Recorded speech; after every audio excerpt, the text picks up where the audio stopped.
So one of the things I forgot to say because, I'm nervous was, doesn't this place look great?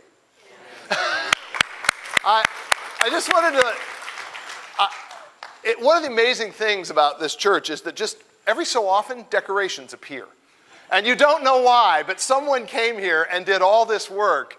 And I'm pretty sure no one commanded them to do that. I'm pretty sure they just did that because they love this place. So thank you. This looks really amazing. As I said at the beginning, I'm not Randy. You could tell by the singing. Sorry. My name is Eric Helland. I'm one of the elders here. And what I want to do today, this is the title, and I'll come back to where that quote comes from at the end. For those of you of a certain age, you're going to recognize this. For those of you not of a certain age, you're going to have no idea what this is about. But I promise this will sort of make sense. One of the great things about being up here, you guys do this. Every so often you just see people that have gone away to other states and reappeared at Thanksgiving. So it's really great to see you. Wait, I could keep doing this. There we go. Love it up here. All right. So I want to start off, as always happens with me, if you've heard me preach before, with a story. And at the risk of making my wife kind of sad, I want to tell a story about my father-in-law. My father-in-law died 2 years ago. And I liked my father-in-law a lot. And I know that's an odd statement for a son-in-law to make about their father-in-law, but I really liked my father-in-law. We were very, very different people. My father-in-law had an interesting background. His parents were German immigrants.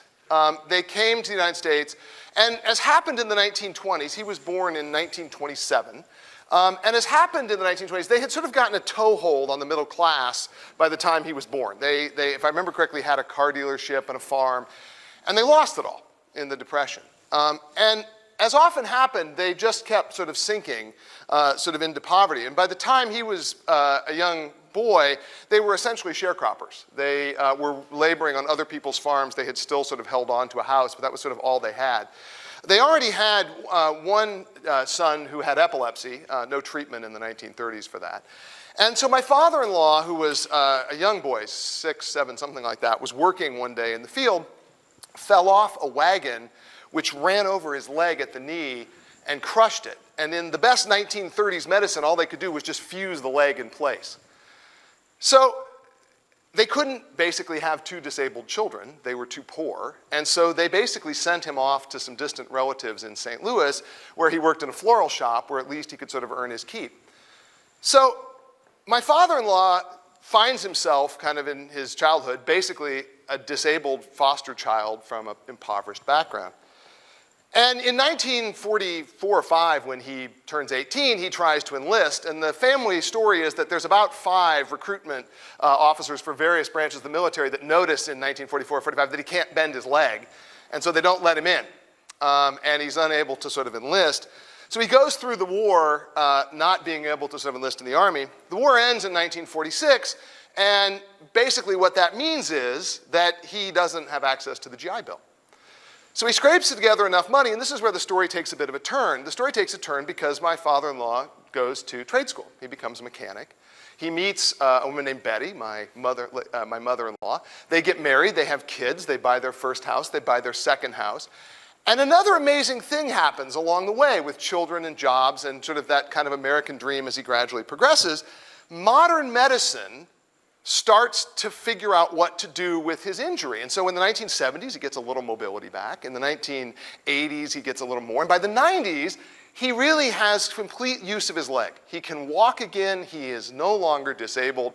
And he decides to make up for this by walking all the time. The man must have dropped, 50 pounds as he sort of walked everywhere, when initially along trails all around central Missouri, and then lapping them all as he got older.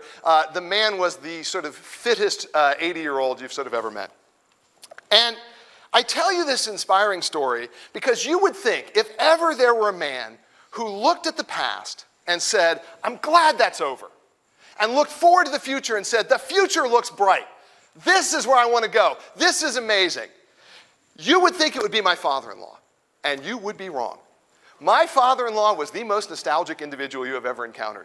The good old days, every Thanksgiving, the most nostalgic of holidays, would find my father-in-law there with a lump in his throat and a tear in his eye, telling you stories about the good old days. The good old days of Bellflower, Missouri, where he grew up. He subscribed to something called Good Old Days magazine. I kid you not, Good Old Days magazine. Glossy pictures of the 1940s and 50s, cars, happy, smiling people. In short, my father-in-law remembered a world in which he was an impoverished, disabled foster child fondly, really fondly. And I have to say, as a son-in-law, that puzzled me immensely. What I want to do today is I want to use that as a starting off point. I want to just use this as a jumping off point for a discussion about nostalgia. Because, and look, if you, like me, have spent Thanksgiving avoiding talking about politics, I promise I will not talk about politics today. You've made it this far. It's not going to happen here. But I think we are in a very nostalgic age. I think we have found ourselves in a place where our very divided country has two versions of nostalgia. Now, that worries me for our country, but I'm not going to talk about that today because I actually have nothing really to say about it. But I think it also puts us as a church in an awkward position.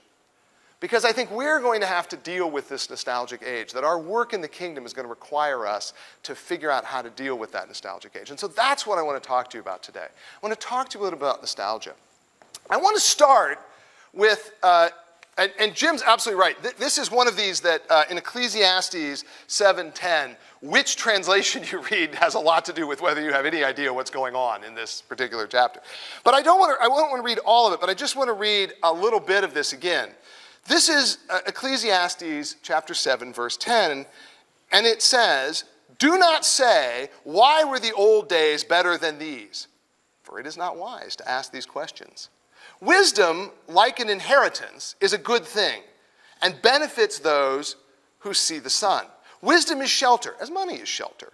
But the advantage of knowledge is this: wisdom preserves those who have it." Now, I'm not going to go on. The passage goes on for quite some time, but I want to just put this in some context for a second for understanding. And for those of you that know me, I have two favorite books of the Bible.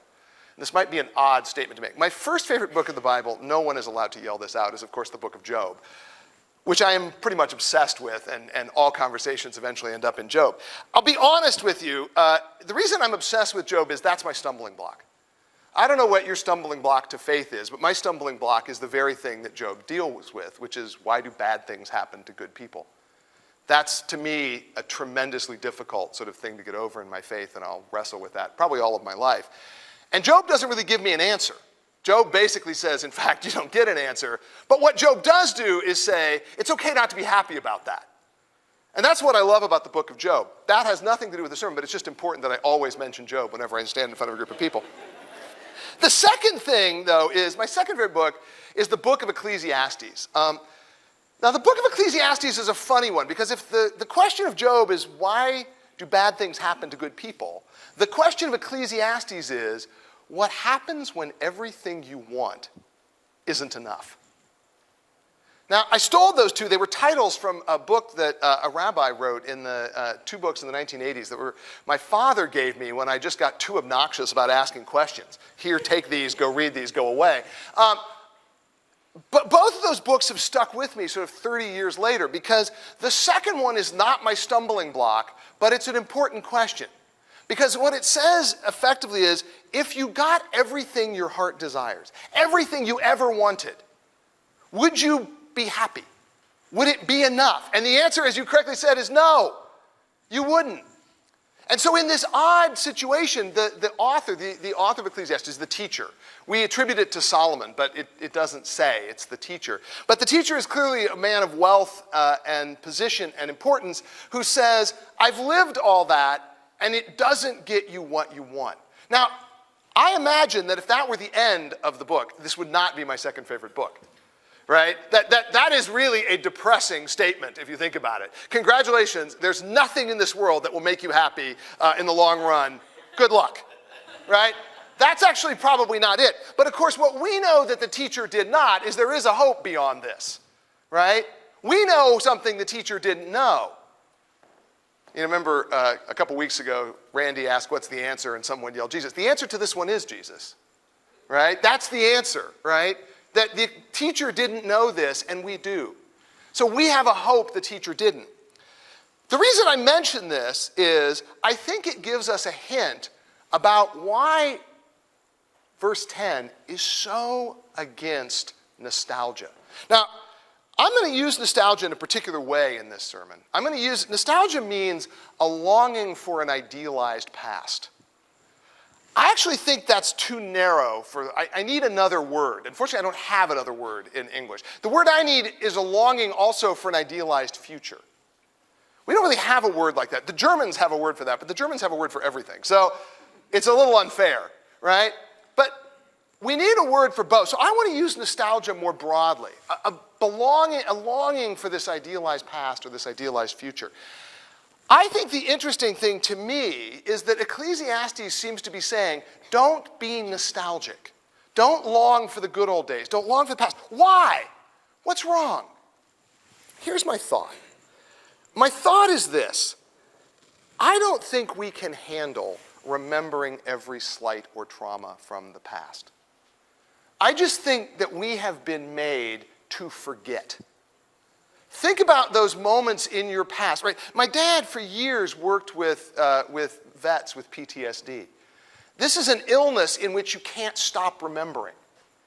The thing that helps these guys is to basically be, I think they call it desensitized to the memory. I think for most of us, the reason we are not crippled by the events of the past is because we are desensitized almost as a matter of course. And that is a good thing. Thank goodness God made us that way, that we do not remember every trauma and every slight, everything that someone said to us that was unkind, that in the moment caused us to rise to anger or crushed our spirit or made us feel small. We forget those things. But here's the point, and I think this is what the ecclesiastical writer is telling us. That means your memory of the past is wrong. It's biased towards the positive. It means you're going to remember the past in a way that it's rosier and glossier and more hopeful than it actually was. Because you're designed that way. Because that's how you live in this world, right? It means you're not going to remember all of the bad things in the past. And the farther back in the past it is, the better it's going to look. Right? The ecclesiastical writer is saying it's not wise to do that, because in some sense, that, like all these other things, is vanity, right? You're going to remember this wrong. Don't go down that path, right? I don't think he's saying don't remember the sort of the good things of the past, but I think he's saying your view of the past is too rosy. Don't dwell on it. Let me give you a puzzle that's bothered me for a long time. The puzzle is this. If you think about the Jews' expectation of the Messiah, it's clearly some sort of warrior to defeat the Romans, right? It's clearly the expectation of Peter, of Judas, of the Pharisees, of the people who come to see Jesus, is that Jesus is going to be that conqueror that's going to drive out the Romans. Now, the puzzle is where they got that. Because if you read the Old Testament, think about what it says. It's pretty clear, right, that there's going to be a suffering Messiah and a triumphal Messiah. It would not be, I think, a huge leap of logic to assume that the suffering Messiah would come first and the triumphal Messiah would come second. It might be a little odd if that were switched, right? Victory and then tragedy. That doesn't seem very Messiah-like, if you will. So that seems kind of obvious to us. Let me give you another one. I won't read all of this, but let me just go to the 22nd Psalm. Now, this first line should sound pretty familiar. My God, why have you forsaken me? Jesus says this on the cross. So imagine you're a group of people who have decided this is not the Messiah. You're surrounding him, and he says that. And then you immediately go running to the Torah scroll, and you read, and let's just pretend that there are actual verses in this scroll. There weren't. But you go down to verse 7 of the 22nd Psalms, and you read, all who seek me mock me. They make mouths at me. They wag their heads. He trusts in the Lord. Let him deliver him. Let him rescue him, for he delights in him. Yet you are he who took me from the womb. You made me trust you at my mother's breast. On you was I cast from my birth, and my mother's womb you have been, and from my mother's womb you have been my God. Be not far from me, for there is trouble near, and there are none to help me. Wait for it. Many bulls encompass me, strong bulls of Bashan surround me. They're wide open, they open their wide mouths at me like raving lion and roaring lions. I am poured out like water, and my bones are out of joint. My heart is like wax. It is melted in my breast. My strength is dried up like a potsherd. My tongue sticks to my jaws. You lay me in the dust of death, for dogs encompass me. Many evildoers encircle me. They have pierced my hands and feet. I can count all my bones, and they gloat over me. They divide up my garments among them. For my clothing they cast lots. Now, you might think at that point, you surrounding go, wait, this sounds familiar. Maybe that guy actually is the Messiah. Maybe we made a mistake. You would think, but it doesn't appear to be the case. So the question is why? What happened? Why is it that people at the time didn't immediately latch on to Jesus as the Messiah? I mean, obviously some did, but not many initially. What was it? The miracles weren't enough for you? The fulfillment of biblical prophecy? What?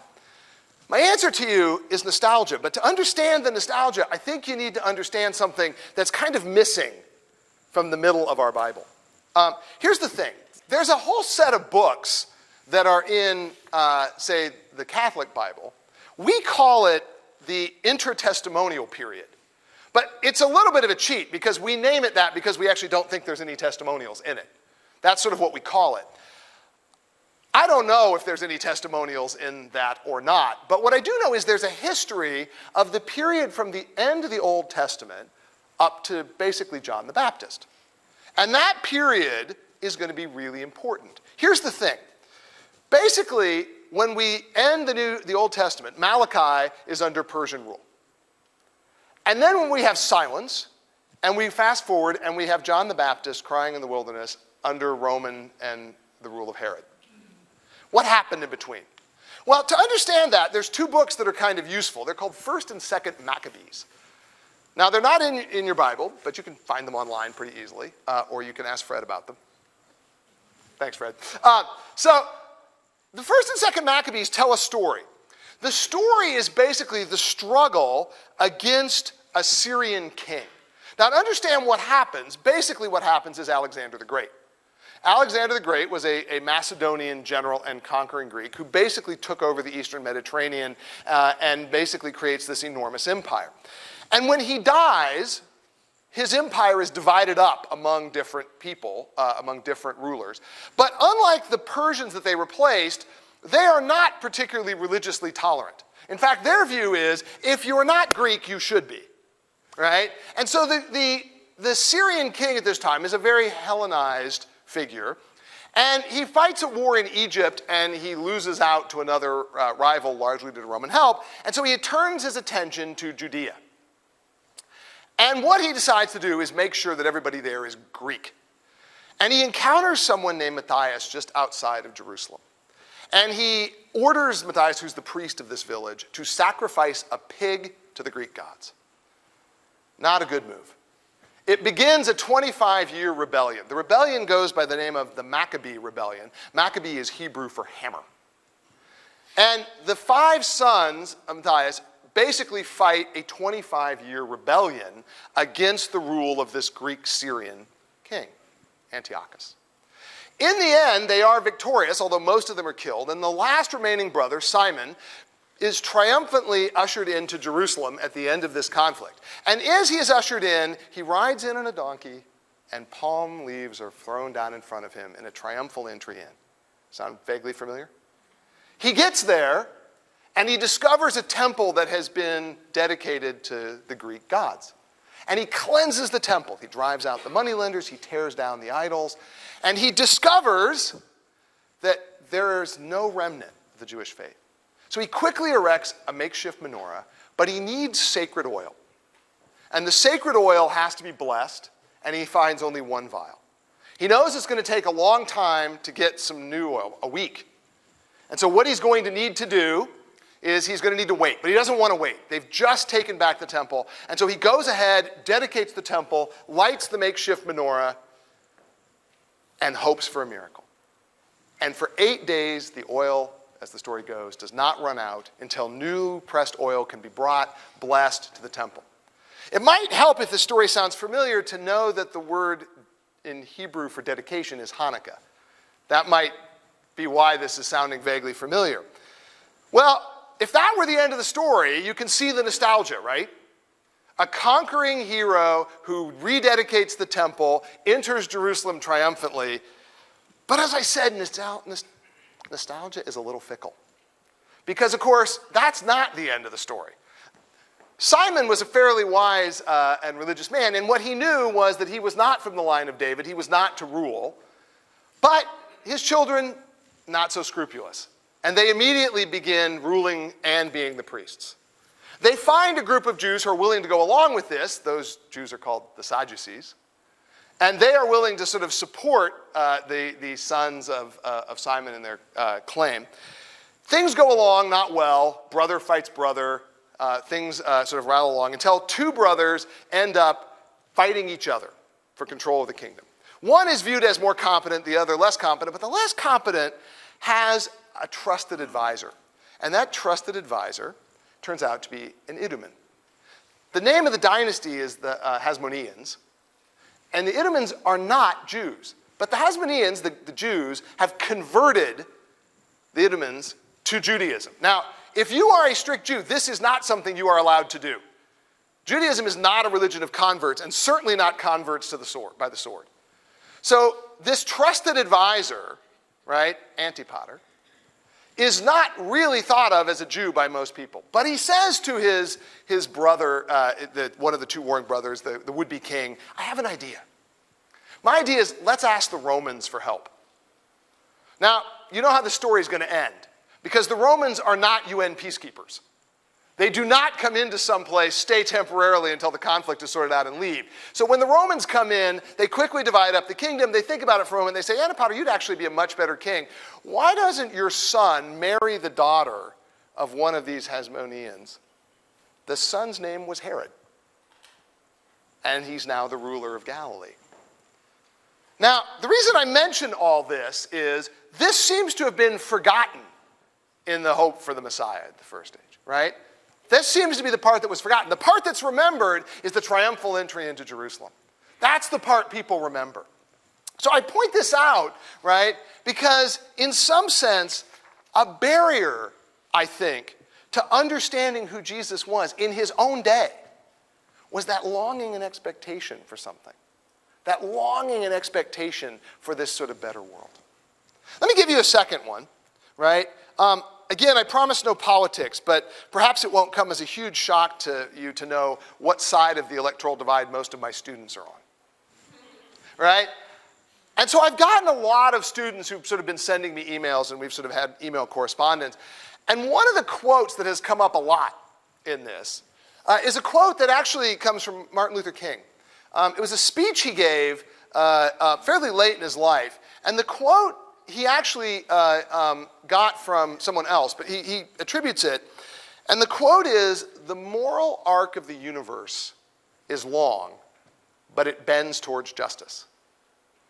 Now, I love that quote, because if you read the speech that Dr. King gave, he has a very particular reason he means this. And it's absolutely right. He says, look, as a Christian, right, your work for the kingdom doesn't necessarily get a reward in your lifetime. Or anyone's lifetime. That's not the point. But I have to confess, that is not the way that most people are using this when they send it to me. They're using it in the way that, to be honest, the originator of this, a transcendentalist Unitarian minister named Theodore Parker, meant it, which was, don't worry, it's going to be better in the future. You may not like the situation now, but the moral arc of the universe bends towards justice. Justice will arrive here eventually. And this is the problem, I think. If there's a problem with an idealized past, a belief that the world was better a while ago and it was remembered, our memory is of something wonderful, I think there's a problem with an idealized future. I think there's a problem with the future in which we say, oh, it's the march of progress will get us there. It will get better. Here's the thing. Whenever I sort of think about what my obligations are in the kingdom, I find myself back in James. James is an interesting character because James is not so willing to let us off the hook, if you will, for what we need to do for the kingdom. James is fascinating because if anyone might say, you know, the kingdom is coming in this world, you better get ready for it. But that's not what James says. If you look at James chapter 3, verse 10, here's what James says. From the same mouth come blessings and cursing. My brothers and sisters, this ought not be so. Does a spring pour forth from the same opening both fresh and brackish water? Can a fig tree, my brothers and sisters, yield olives and grapevine figs? No more than salt water can yield fresh. Who is wise and understanding among you? Show by your good life that your works are done with a gentleness born of wisdom. But if you have bitter envy and selfish ambition in your hearts, do not boast, or do not be boastful and false to the truth. Such wisdom does not come from above, but is earthly, unspiritual, devilish. For where there is envy and selfish ambition, there will also be disorder and wickedness of every kind. But wisdom from above is pure, then peaceable, gentle, willing to yield, full of mercy and good fruits, without trace of partiality or hypocrisy.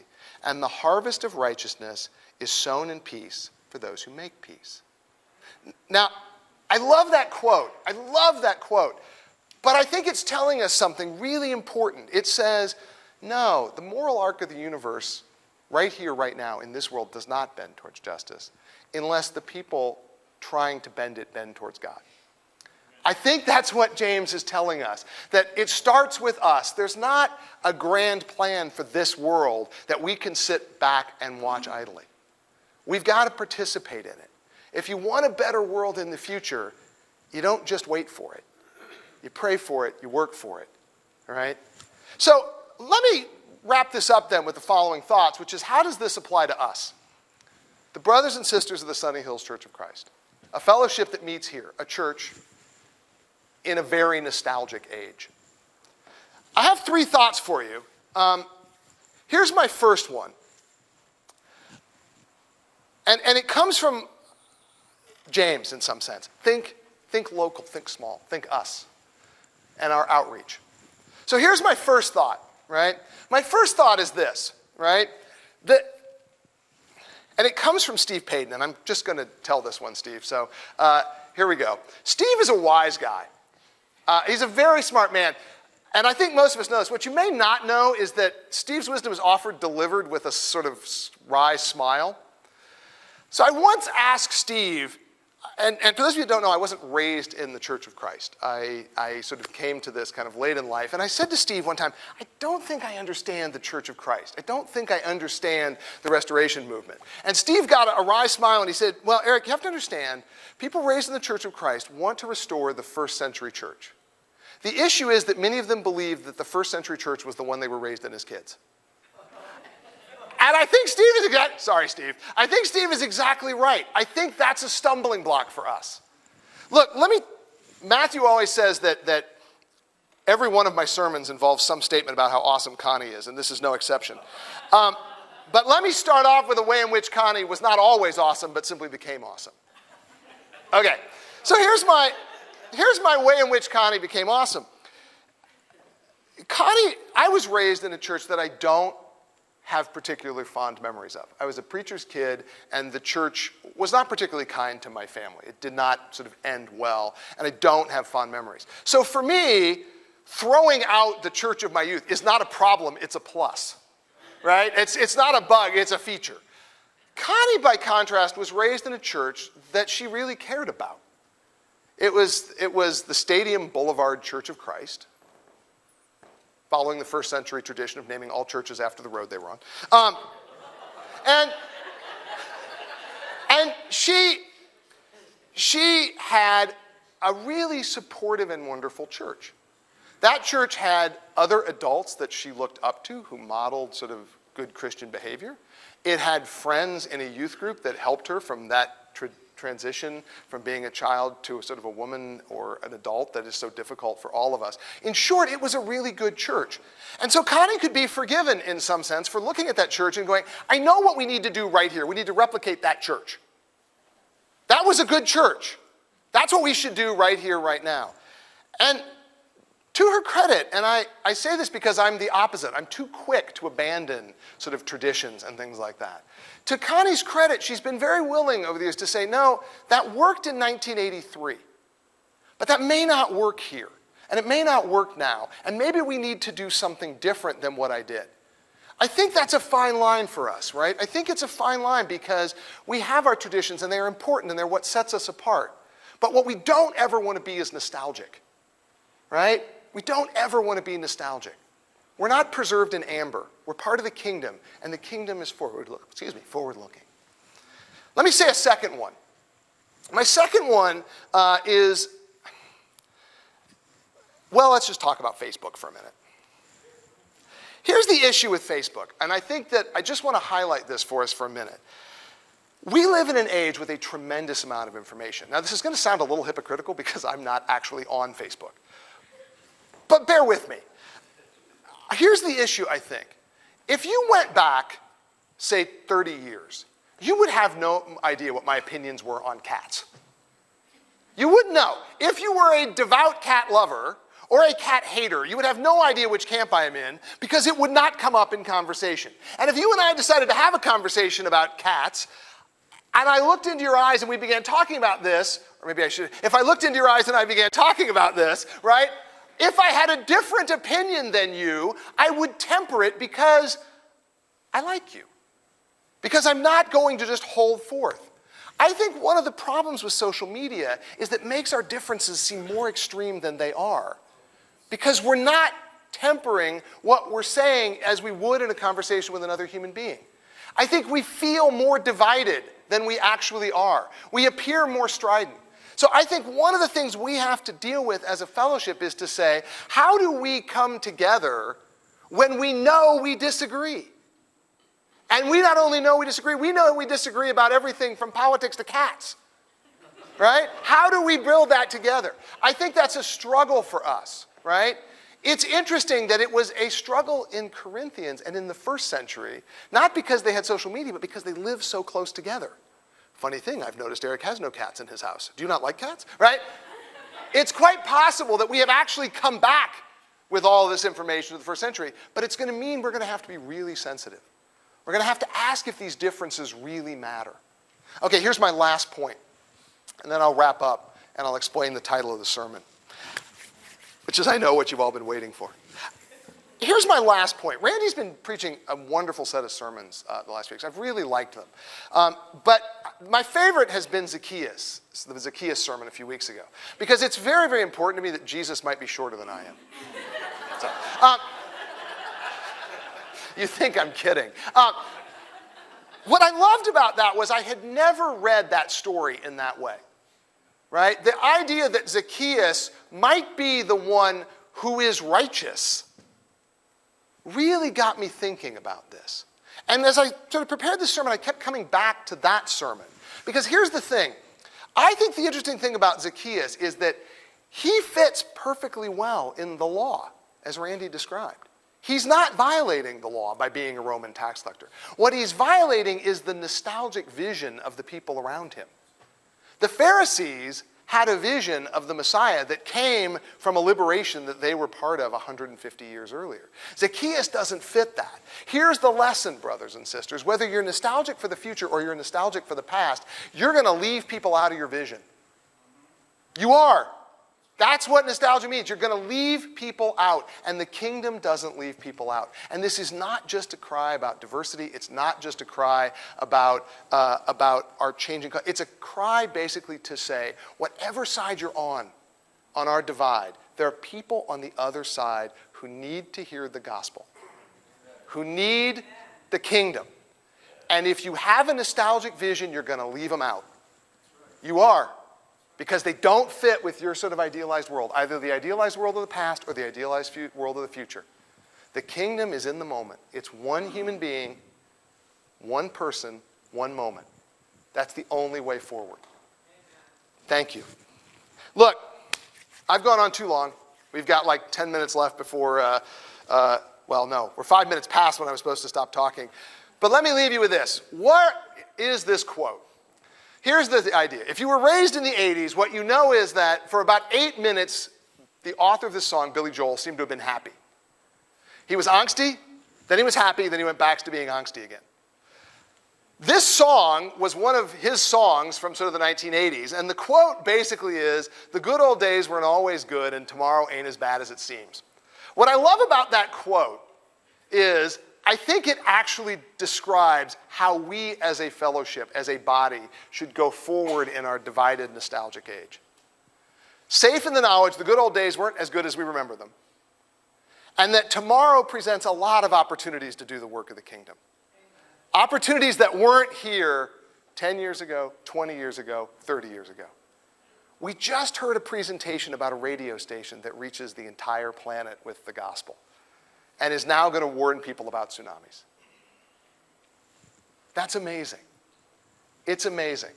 In that world, we should go forward bravely. We have traditions, we have things that are important to us, but we want to tell people about the kingdom. Thank you.